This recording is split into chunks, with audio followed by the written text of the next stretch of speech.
biro ang pagboto at minsan lang magkaroon ng karapatan na pantay-pantay ang lahat sa pamamagitan ng pagboto.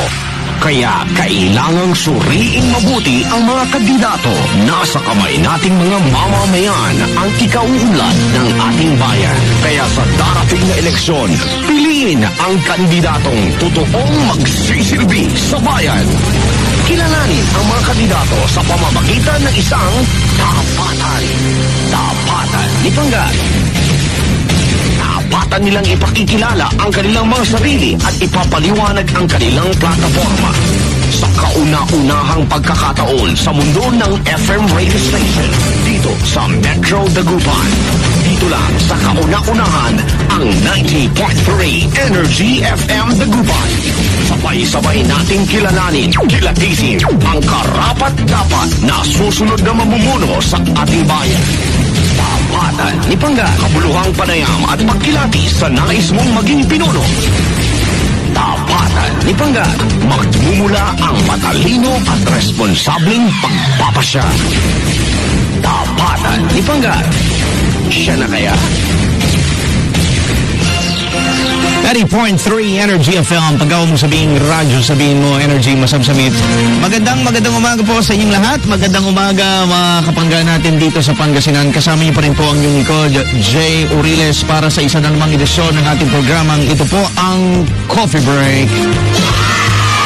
Magandang umaga ulit sa mga tagapakinig natin ng Energy FM. Panggaw mo sabihin radyo, sabihin mo energy, masamsamit. Ngayong araw po ng December 13, Lunes. Atin pong kakausapin, atin pong hihimay-himayin at kikilalanin ang mga kandidato na kasalukuyang nakaupo at mga nagbabakasakaling maluklok po sa pwesto.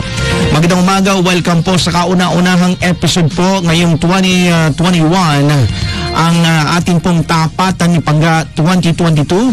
This program aims to assist and educate our fellow Kapangga, our listeners, in choosing wisely comes election 2022 dahil with the current and aspiring local candidates from presidential, vice presidential, senators, kasama dyan siyempre ang mga ating mga governors, vice governor, mayors, down to their councilors and even party list.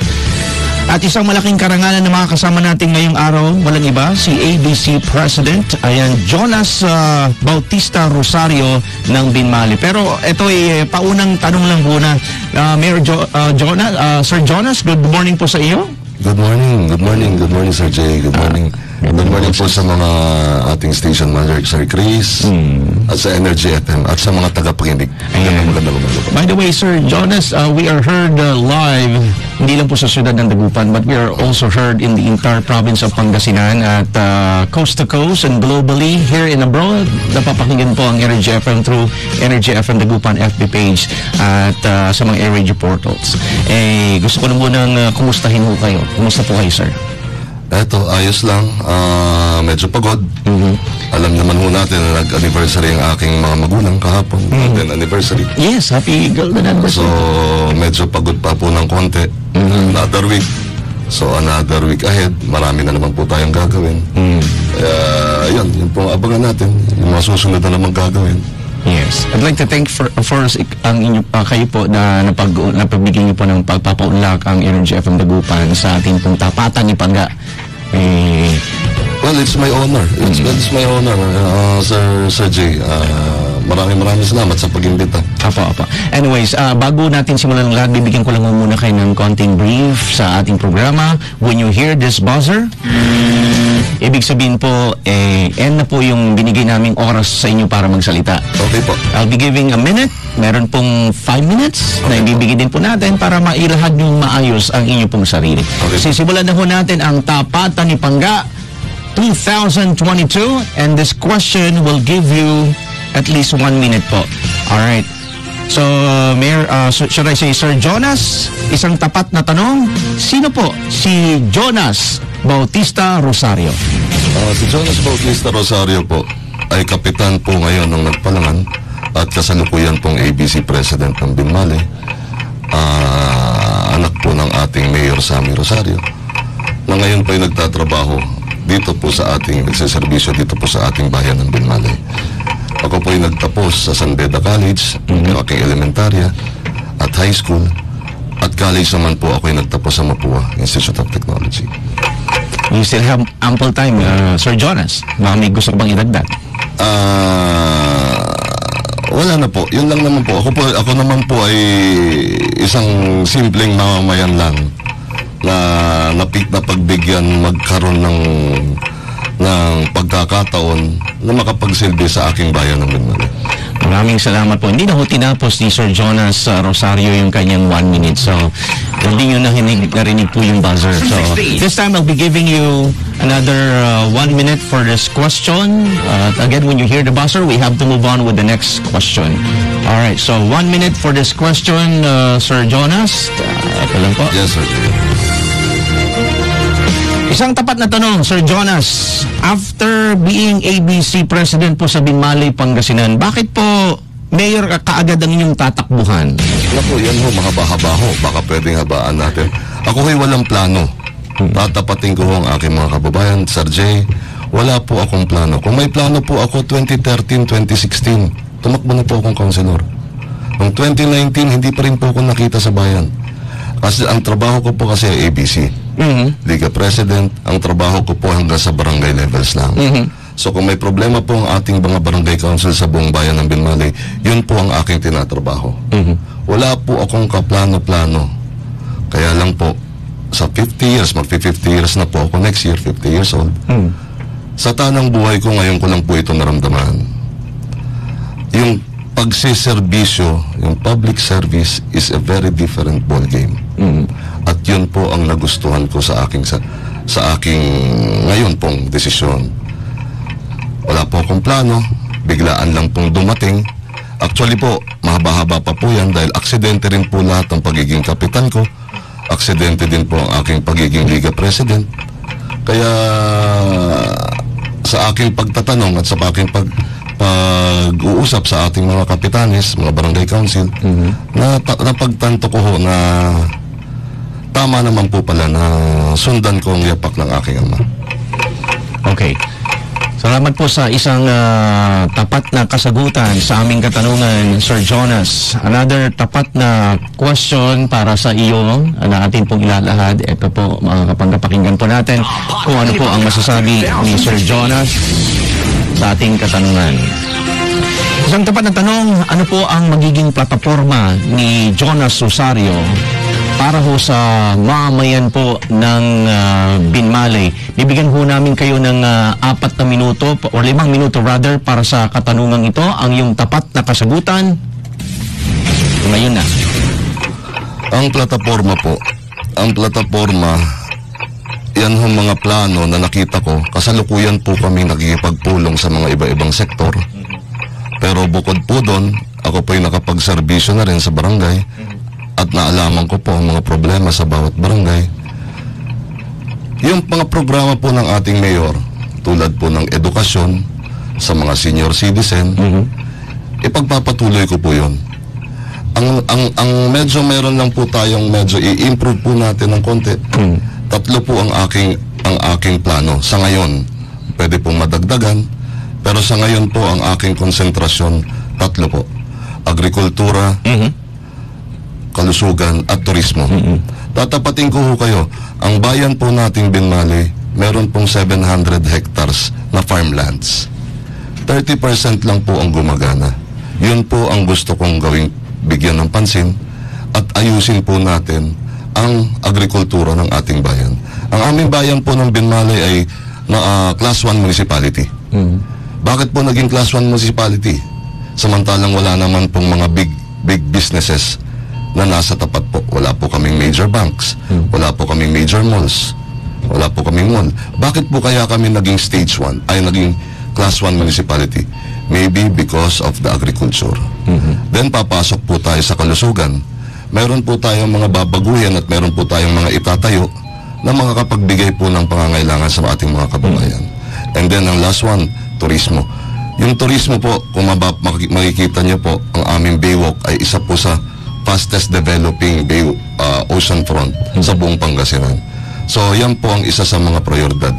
Kung maayos po namin yung 3 yan, I think the lives of our kabalayans will be better. Yun po aking tatlo.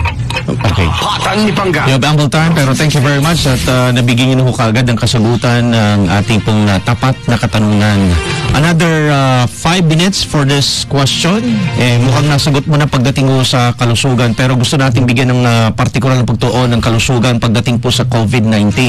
Ano po ang gagawin po ng isang Jonas Rosario pagdating po sa paglaban po sa COVID-19? You have 5 minutes for this question. Your tapat na kasagutan ngayon na. Parang ang COVID-19 is a pandemic po. Masyado pong naapektuhan ng ating mga kababayan. Kumbaga ho, umikot ho ang pag-inog ng mundo. Sa pagtigil po ng pag-ikot ng mundo, ano po ang nangyari? Ano po ang ginawa natin? Ano po ang ginawa ng ating mga kababayan? Alam niyo ho, napatunayan po ang resilience. Napatunayan po ang resilience ng aking mga kababayan. Siguro hindi lang po ng aming mga kababayan, kundi ng buong bansa. Doon po nagpatunay, ang COVID-19 po nagpatunay na ang ating mga pamilya ang pinaka-importante. So pagdating po sa COVID-19, ano man pong gawin natin, it will always be here.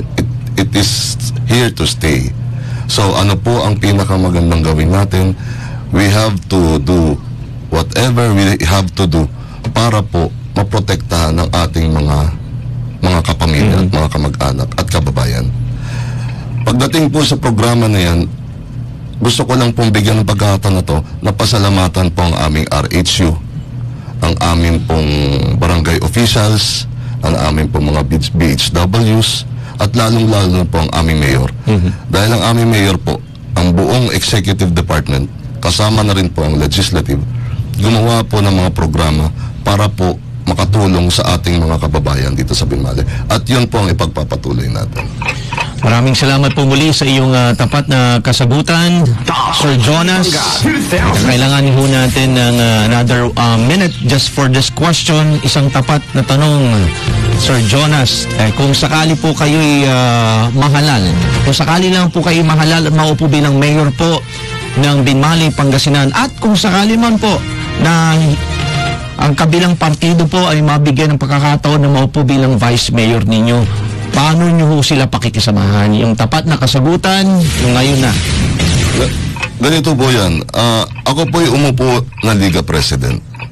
33 barangays po ang aming mga miyembro ng Liga. Sa 33 barangays po na yan, meron pong mga kapitan na hindi naman po namin kasama nung panahon ng eleksyon. Pero isa-isahin niyo po ang mga kapitan. Hindi ko na po sasabihin at ipagyayabang. Isa-isahin niyo po kung ano po ang ginawa ko para sa kanila. Ang number 1 po na sinabi ko nung ako po'y umupo ng Liga President sa aming mga miyembro, isa lang po ang sasabihin ko, hindi ko po papasukan ng politika itong organisasyon natin. Dahil ito pong trabaho natin ay pagsiservisyo sa ating bayan.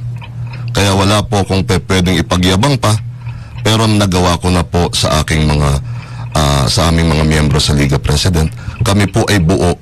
Magkakaiba man po kami ng pananaw pagdating sa politika, pero pagdating po sa pagseserbisyo, iisa lang po ang aming hangad. Mapabuti po ang aming mga kabarangay ngayong pong panahon ng pandemya at sa mga susunod pa pong taon. Maraming salamat po muli sa iyong tapat na kasagutan, Sir Jonas. Gusto ko lang pong ipaalam sa lahat ng mga tagapakinig natin na pwede rin po kayo magpadala ng inyong mga katanungan sa ating pong FB page ng Energy FM Dagupan. Napapakinggan po tayo live, At gusto ko lang pong ipaalam din po, may mga nag-good luck na sa iyo, Sir Jonas, dito. Salamat. Anyways, our lines are open, 0912-782-5884. Uulitin ko po, 0912-782-5884 para ho sa inyong mga katanungan at 0955 597634. Uulitin ko po, 09 0917-335-97644. Ayun naman kay Sir Jonas, open siya sa lahat ng katanungan. No holds bar, kaya kahit ano pong tanongin ninyo dyan.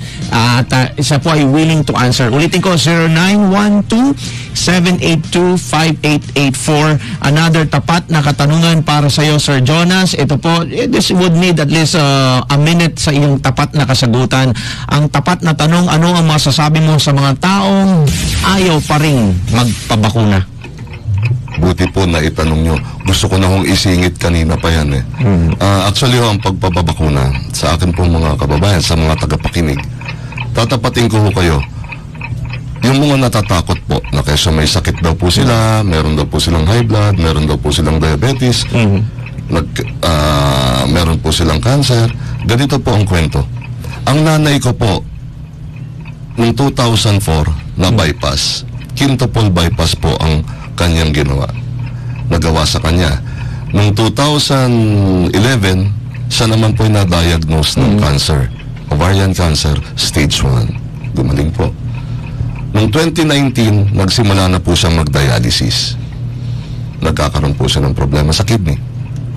Noong August 2021, siya po'y tinamaan ng COVID. 2 araw pa lang po siya may COVID, nagkaroon na po siya ng pneumonia. Ngayon po, malakas po ang nanay ko at nag-celebrate po sila ng kanilang golden wedding anniversary kahapon nang dahil po sa bakuna. Yan po ang nagbigay ng buhay sa aking nanay. Kahit na po siya ay maraming iniinom na gamot, kahit na po may high blood siya, kahit na po siya ay nagda-dialysis, tumaba po ang buhay niya. Kaya sa mga tagapakinig, hindi ko po kayo pinipilit. Hindi po namin kayo pinipilit. Ang sa amin lang po, kinekwento ko lang po kung ano po yung buhay COVID ng aming pamilya. Kaya sana po pag-aralan po natin, at ang isa pa po, ngayon po libre yan. Hindi po natin alam, baka sa susunod na taon may bayad na yan. Kaya let's take advantage of the situation. Alright, thank you very much, Sir Jonas, sa iyong tapat na kasagutan. Now, we will move on sa mga text messages at mga kababayan natin nagpapadala ng mga katanungan.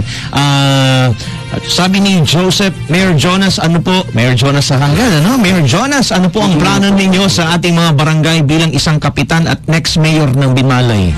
Wala na hong oras dito, Sir Jonas. Wala nang time limit. The answer is, we have the question. Ulitin ko, anong plano nyo sa ating mga barangay bilang isang kapitan at next mayor ng Binmalay? Ulitin ko po muna. Ang number 1 na gagawin ko po, kung pagbibigyan po ako, mag-uusap po kami ng mga kapitan at tatanggalin ko po ang waste management sa barangay. Kukunin po ng LGU ang paghahakot po ng basura. Yan po ang number 1. Ang number 2 po, alam naman po natin ang pangunahing buhay ng ating mga kababayan sa Binmalay is agrikultura, which is aquaculture.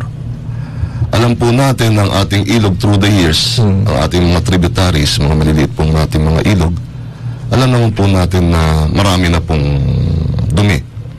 So meron po tayong gagawing programa na gagawin po natin at bibili po tayo ng isang maliit na pangdraga para po magkasya doon sa ating mga maliliit na tributaries.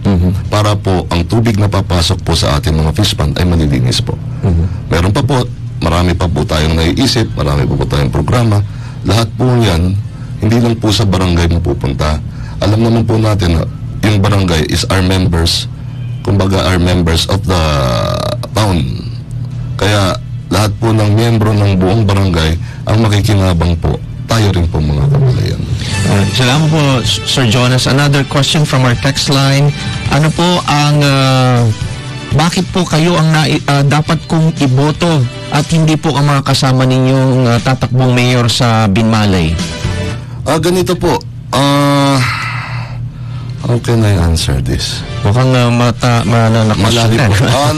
Naintindihan ko po. Ganito po. Ako po, tatapatin ko kayo o sabihin ko, hindi ko pangarap ito, hindi ko pinlano ito.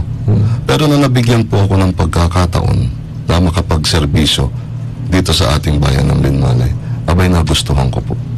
Kaya yun ho ang aking advokasya.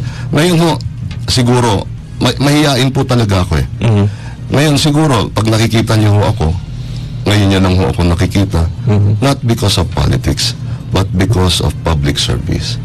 Naatasan po tayo ng ating governor, naatasan din po tayo ng ating congressman na tumulong sa kanila sa pagbibigay po ng tulong. So ngayon medyo busy po at naiimbitahan din po tayo ng mga senior citizens sa mga Christmas parties nila at mga barangay councils. Kaya medyo doon nyo lang po ako nakikita. Yun po ang dahilan at kasama po yun sa serbisyo ko. Hindi po ito pamumulitika. Ang sabi ko nga po, I will not be a politician. And I don't want to be a politician. I just want to be a public servant. But ang problema ko, when you want to be a public servant, you have to enter politics. So wala na po akong magagawa, kundi nandito na po ako. I have to enter politics to serve you better. Another question from our text line. Upapangalagaan niyo po ang Binmalay pagdating po sa COVID-19. Bakit po ang dami-dami po mga kababayan natin po ang hindi na ho nag-wear ng face mask, lalong-lalo na sa may Baywalk, Binmalay? Yan po ang isang problema natin. Problema po natin. Nagkukulang lang po tayo ng enforcement. Alam naman po natin na may mga ordinansa tayo na ordinansa pagdating po sa pag-wear ng face mask. Kaya nga po ang advice ko, ang payo ko po sa ating mga kababayan, lalo na po sa mga sa Baywalk po kasi halo-halo na po yan. Hindi lang po mga kababayan natin ang nandyan. Halos buong Pangasinan po dumadalaw sa ating Baywalk.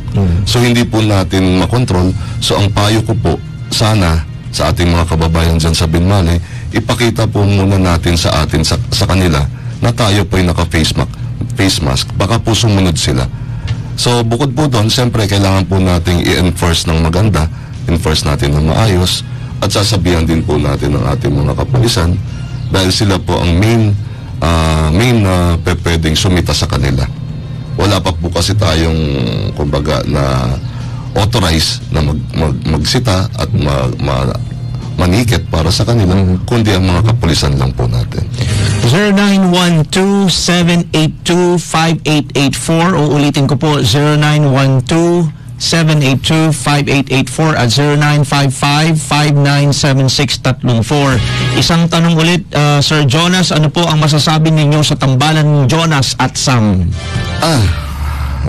Yan po ay isang bagay na pwede ko pong sabihin na it's just as, kumbaga, yan po hindi rin pinlano. Biglaan lang po. Nagdesisyon po ang ating Mayor Sam na tumakbo rin po ng Vice Mayor at ako po ay nagdesisyon din December lang. So late na po kami nag-decide tungkol dyan.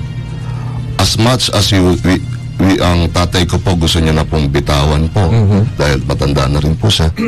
Pero nakita ko po na ang programa ng aming pamilya para sa aming mga kababayan ay hindi mabubuo kung wala po siya.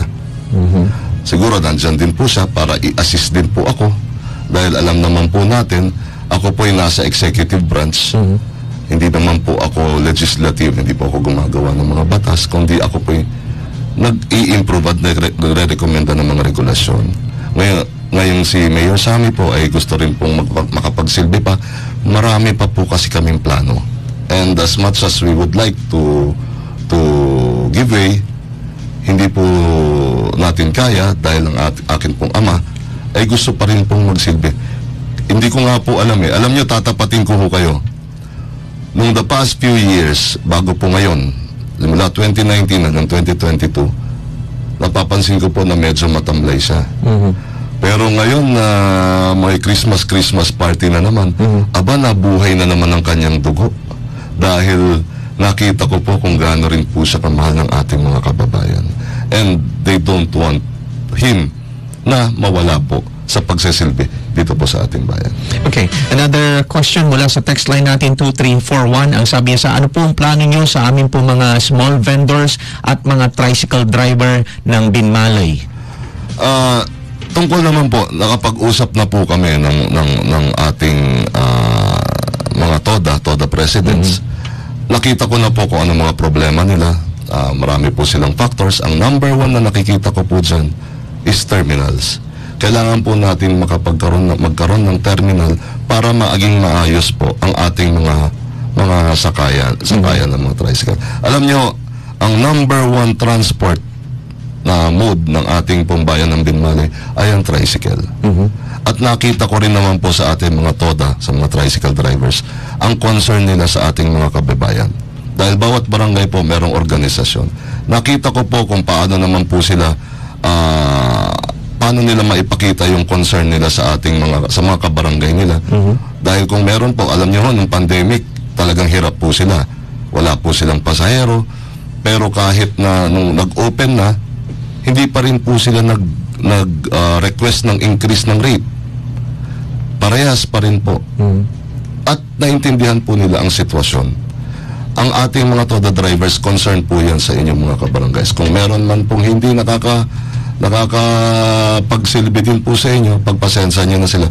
Dahil meron din po kasi silang sigurong mga pinagsisilbihan na mga pamilya or somebody else. Kaya yun po. Pagdating naman po sa small vendors, ang small vendors po, tatapatin ko kayo, we just have to regulate them. Lahat po ng tao may karapatang to put up a business. Pero it should not be para pong mushroom tayo. Kailangan po tayong gumawa ng regulasyon. Yung regulasyon po na itatayo natin na yan, hindi po para sa isang tao lang. Yan po ay para din po sa mga small vendors. Gagawin po natin sila, i-house natin sila sa isang lugar na para po maging maayos at maganda po ang takbo ng aming komersyo. Meron po yan Meron na po akong naiisip tungkol dyan. Pag maglalagay po tayo ng isang lugar at i-regulate natin yan, maglalagay po tayo ng mga trading post. Yan po, trading post aka talipapa. Yung talipapa na yan, ilalagay po natin sa isang lugar at doon na po sila dahil mas maganda po yun. Pagka nabuo po natin yung programa na yan, ang tao po na pa'y kailangan bilhin, hindi na po sila pupunta kung saan-saan kung hindi doon na sa trading post na yun. Kailangan lang po nating i-regulate para maging maayos po sila at kumita pa sila lalo. Meron pa ko tayong dalawang questions na pumasok. Okay po. Salamat po. Sir Mayor Jonas, sabi ko, sana matulungan mo kaming mga taga-Bunlag West, Binmalay na mabigyan ng right of way sa Baywalk, Binmalay. Mabuhay po kayo. Ano pangalan niyo? Melan. Melan Rosal. Sir Melan. Kamusta ka? Ganito. Sa Binyano. Madam pala. Melan Rosal sa Binyano. Napag-usapan na po namin yan.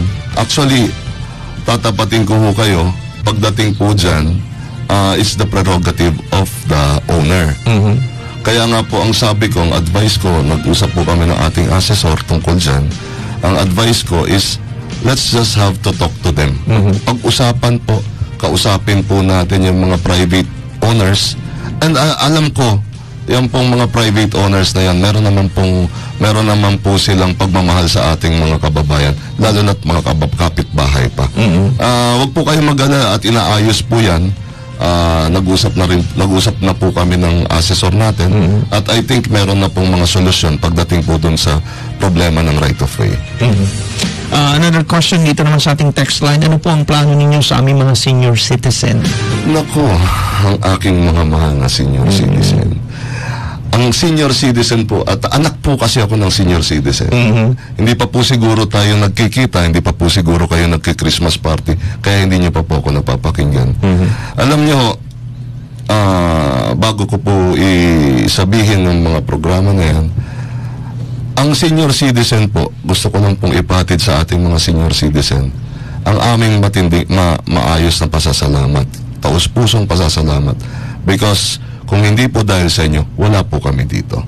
And at the same time, ang kayo pong mga senior citizen, humihingi po kami bilang anak, humihingi po kami ng dispensa na kaming mga anak minsan nakakalimot, nagtatampo kayo, pero hindi naman po ibig sabihin nun na hindi namin kayo mahal at minamahal at hindi namin kayo aalagaan. Alam niyo ho, kagaya ho na sinabi ko sa mga magulang ko kagabi, I will forever be here for you. Ano man ang mangyari. Yan po sinabi ko. Ngayon sa programa, yung mga programa po ng ating mayor, ipagpapatuloy ko po. Huwag po kayong mag-alala doon. Hindi ko po puputulin. Ang hindi ko lang po kayang gawin, ay gawin ko po kayong pensyonado lahat. Kung sakasakali. Dahil hindi po ako, hindi po ang mayor ang nagdedesisyon kung sino po ang pwedeng bigyan ng pensyon. Wala po kaming karapatan. Ang may karapatan lang po dyan, DSWD regions. Hindi po kami. Yun lang po ang hindi ko kayang ipangako. Pero pagdating po sa pagseserbisyo at pagbibigay po ng pagmamahal, pag-aaruga sa inyo, abangan nyo po yung ating itatayong infirmary dahil yung infirmary na po na yun ay para po sa inyo. Huling tanong na, Mayor, plan niyo po sa pamilya na nakatira sa mga hardals na lugar tulad po ng mga ilog? Meron na po tayong housing. At actually meron na pong housing, yung programa po ng ating mayor. 87 houses. Dami yan, ha? 87 houses kung mapapasyalan nyo, Sir Jay, dito sa bandang Papagayan, Yes. papuntang San Carlos. Makikita nyo yung mga blue structures dyan. Yan po yung houses, yan po yung pinagawa ng ating mayor na meron pong donasyon galing sa NHA. 84 houses, I think mga papunta na po ata ng 100. Yun po ang payo ko. Payo ko po sa mga nasa ilog. I know, dyan na po kayo tumanda. Dyan na po kayo nabuhay. Dyan na po kayo nagkaanak. Dyan na po kayo nagkaapo. Pero meron po kayong chance na magkaroon po ng sariling bahay. At ito na po yun. Pag dumating po at nagbukas sa inyo, i-grab nyo na po. Ano man ang mangyari, baka kung hindi man natin alam, baka bigla po tayo magkaroon ng national law o batas, natanggalin po kayo sa ilog, wala po tayong magagawa. Doon pa po kayo maghihikahos, magkahabol. Kaya, ang payo ko, may advice to all the residents po ng mga ilog. Pag nandyan na po yan at ninopen na, i-grab nyo po agad. Dahil yan po ang ikagaganda ng buhay ng inyong pamilya. Yan po. Salamat po. Actually, there's an easement law pagdating mo sa mga ilog at mga karagatan. May certain meters na hindi ho natin pwedeng pagtayuan po ng mga structure o tahanan. Marami pang pumapasok mga katanungan, pero siguro dahil alam ko napaka-busy po ni Sir Jonas Rosario, maraming nagpapahatid sa inyo ng congratulations in advance. Ayan, pero siguro gusto ko lang po siyempre bigyan ko na ng pagkakataon ito para pakinggan po ang inyong pong mensahe sa lahat po ng mga tagapakinig natin, at maraming salamat sa pagpapaulak po ng Tapatan ni Pangga 2022. Ang mensahe niyo po sa mga tagapakinig natin here and abroad. Well, Sir Jay, sa inyo muna, sa Energy FM, sa bumubuo ng Energy FM, lalo sa inyo, Sir Jay. Welcome po. Kanina kay Papa Ronnie, inaantay daw niya ako, hindi na niya ako naantay. Siguro may pupuntahan siyang importante. At sa ating po mga tagapakinig, salamat po sa pakikinig. Alam niyo ho, ako po nagdesisyon na pumalit sa aming mayor. Sa ngayon, March pa po ang ating eleksyon. Kung ano man po ang nakikita niyo sa akin, lumapit lang po kayo. Dahil yan pong paglapit niyo sa akin, wala po akong hihinging kapalit. Dahil yan po ang aking sinumpaang tungkulin. Lapit lang po kayo at hanggat kaya ko, tutulungan ko po kayo. Basta ang importante po, alagaan po natin ang ating mga buhay. Ayusin po natin na hindi po tayo magkasakit dahil tayo sa atin po nakadepende ang mga mahal natin sa buhay. So sa ngayon po, relax. Relax muna tayo. Hindi pa po panahon ng eleksyon, hindi pa po panahon ng kampanya. Relax muna tayo at magtrabaho muna tayo. Let's continue with our lives na naputol po ng ilang taon, isa't kalahating taon. Panahon na po na magdagbubukas na naman ang ating mundo. Let's try to do our thing ourselves to be better. Yun po ang advice ko na saka na po muna natin ang eleksyon at matagal pa po. Maraming salamat ulit sa pagpapaunlad sa ating programa. Sumayin niyo po ang kauna-unahang edisyon ng ating Tapatan ni Pangga 2022 at atin pong nakapanayam walang ibang siyempre si Sir Jonas Rosario, ang ABC President po, running for Mayor ng Bayan po ng Dinmaling. Muli, salamat po Sir Jonas. Keep Salamat, safe. Sir Jay. Salamat, Sir Stay Jay. healthy. Thank you very much. Sa mga kabalayan natin sa Binmalan, sa buong Pangasinan, maraming salamat po sa mga viewers natin. Ako maraming mga mahabol na pagbati. Thank you very much sa inyo pong pakikinig. Ito po ang Tapatan ni Pangga 2022.